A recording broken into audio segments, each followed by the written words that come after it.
नमस्कार, आप देख रहे हैं श्रेष्ठ भारत और मैं हूं आपके साथ गायत्री। मध्य प्रदेश और राजस्थान में बीजेपी ने तमाम कयासों का धुआं उड़ा दिया है। विधानसभा चुनाव के नतीजे सामने आने से पहले तक किसी को भी दोनों राज्यों में बीजेपी की ऐसी शानदार विजय की उम्मीद नहीं थी, लेकिन कमल खिल गया और ऐसा खिला कि कांग्रेस के खेमों में मायूसी के साथ सन्नाटा पसर गया।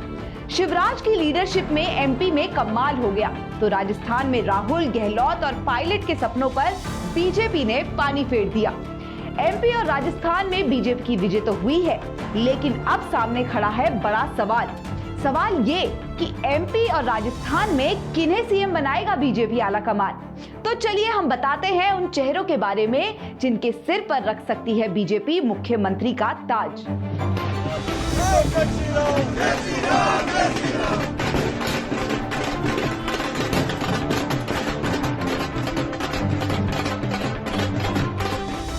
शिवराज ने एमपी चुनाव में जिस तरह मेहनत की है, अपनी महिला कल्याण वाली नीतियों को जितनी पॉपुलैरिटी दिलाई है, उससे किस तरह पार्टी उन्हें किनारे लगाएगी। क्या बीजेपी 5वीं बार शिवराज को सीएम के लिए प्रस्तावित करेगी?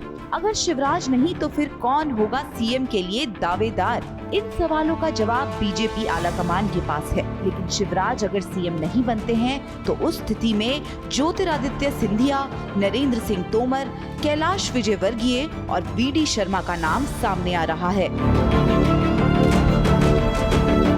ज्योतिरादित्य सिंधिया के तेवर बताते हैं कि उनकी बहुत पहले से तमन्ना है कि वो प्रदेश के सीएम बने। उनके कांग्रेस छोड़ने की वजह भी यही थी कि उन्हें सीएम नहीं बनाया गया था।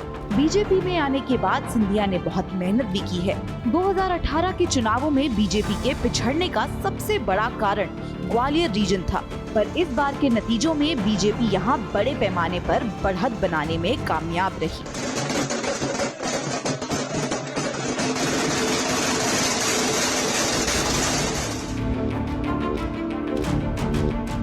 बीजेपी के कद्दावर नेता कैलाश विजयवर्गीय भी सीएम पद की दावेदारी में लगातार बने हुए हैं।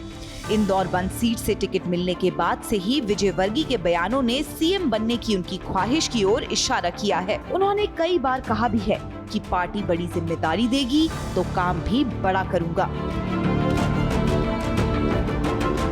नरेंद्र सिंह तोमर भी सीएम के पद के दावेदारों में से हैं। एमपी में चुनाव प्रबंधन समिति के संयोजक बनाए जाने के बाद से ही उनके नाम की चर्चा रही। केंद्रीय मंत्री होने के बावजूद उन्हें विधानसभा चुनाव लड़ने भेजा गया। तब से ऐसा ही लग रहा है कि तोमर सीएम बन जाएंगे। हालांकि तोमर इससे इनकार करते हैं, लेकिन आला कमान की वो हमेशा से पसंद रहे हैं। एमपी बीजेपी अध्यक्ष वीडी शर्मा भी सीएम की रेस में है। हालांकि उन्हें विधानसभा चुनाव नहीं लड़ाया गया, पर चुनाव प्रचार के दौरान कई बार संकेत मिले जिससे सीएम के लिए उनके नाम की चर्चा होती रही। प्रचार में वीडी शर्मा की पीएम मोदी से बढ़िया बॉन्डिंग भी दिखी। इंदौर में रोड शो के दौरान पीएम के साथ सिर्फ वही थे। तब से ही उनका नाम सीएम की रेस में आगे आता गया। एमपी में बीजेपी ने इस बार केंद्रीय मंत्री प्रहलाद सिंह पटेल को नरसिंहपुर विधानसभा सीट से मैदान में उतार दिया। यहाँ से उनके भाई जालम सिंह 2 बार विधायक रहे। प्रहलाद पटेल अटल बिहारी वाजपेयी से लेकर नरेंद्र मोदी की सरकार में मंत्री रहे हैं। शिवराज सिंह चौहान के बाद प्रदेश में वो ही सबसे बड़े ओबीसी नेता हैं। यही उनके लिए सबसे बड़ा प्लस पॉइंट है। एमपी में 47 विधानसभा सीटें आदिवासियों के लिए रिजर्व्ड है। जानकार मानते हैं कि ऐसे में केंद्रीय मंत्री फग्गन सिंह कुलस्ते को सीएम बनाकर भी बीजेपी बड़ा दांव खेल सकती है। इसी तरह प्रदेश के मौजूदा गृह मंत्री नरोत्तम मिश्रा के कट्टर हिंदुत्व वाले तेवरों के चलते उनका नाम भी सीएम की रेस में जोड़ा जा रहा है।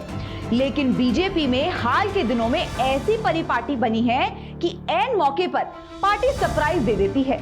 इसलिए एमपी को लेकर कोई ऐसा फैसला भी सामने आ सकता है जो हर किसी को चौंका दे। ये तो हुई मध्य प्रदेश की बात। अब करते हैं राजस्थान की बात, जहां बीजेपी ने जबरदस्त कमबैक करते हुए कांग्रेस के गहलोत राज का लगभग सफाया कर दिया है। और यहाँ भी यही सवाल सबसे ज्यादा चर्चा में है कि बीजेपी किसके सर रखेगी राजस्थान के मुख्यमंत्री का ताज। राजस्थान में बीजेपी के मुख्यमंत्री के चेहरे को लेकर वसुंधरा राजे, अर्जुन राम मेघवाल, गजेंद्र सिंह शेखावत, राजेंद्र राठौड़ से लेकर दिया कुमारी तक के नाम चल चुके हैं और इस रेस में अब दिल्ली से ओम बिरला के नाम की भी एंट्री हो गई है। वहीं बालकनाथ एग्जिट पोल के बाद से सीएम के लिए बीजेपी का सबसे लोकप्रिय चेहरा बनकर उभरे हैं। गौर करने वाली बात ये है कि बीजेपी ने राजस्थान का चुनाव सीएम पद के लिए किसी नेता का चेहरा आगे किए बिना ही लड़ा है। 2003 से ही वसुंधरा राजे राजस्थान में बीजेपी का चेहरा रही है, लेकिन पार्टी ने इस बार उनका चेहरा आगे करने से परहेज किया।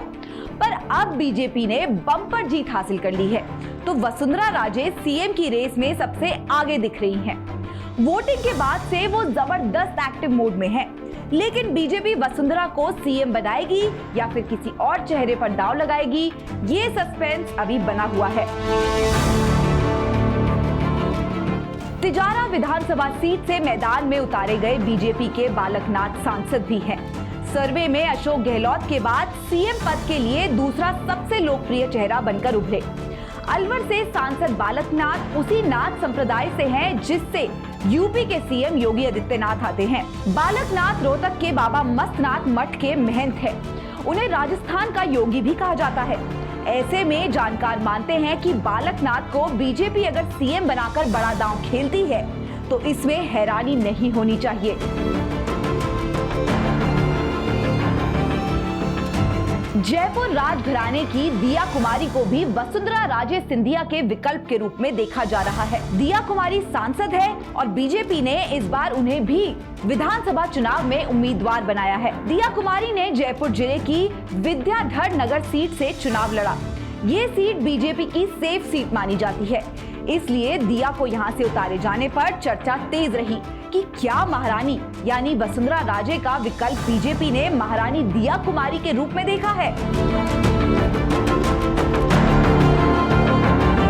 राजस्थान बीजेपी अध्यक्ष सीपी जोशी भी सीएम की रेस में शामिल माने जा रहे हैं। सीपी जोशी ने प्रदेश अध्यक्ष के नाते पार्टी के चुनाव अभियान की बागडोर अग्रिम मोर्चे से संभाली। सीपी जोशी सांसद भी हैं और उन्हें प्रदेश अध्यक्ष बनाए जाने के साथ ही आला कमान से नजदीकी की चर्चा भी शुरू हो गई है।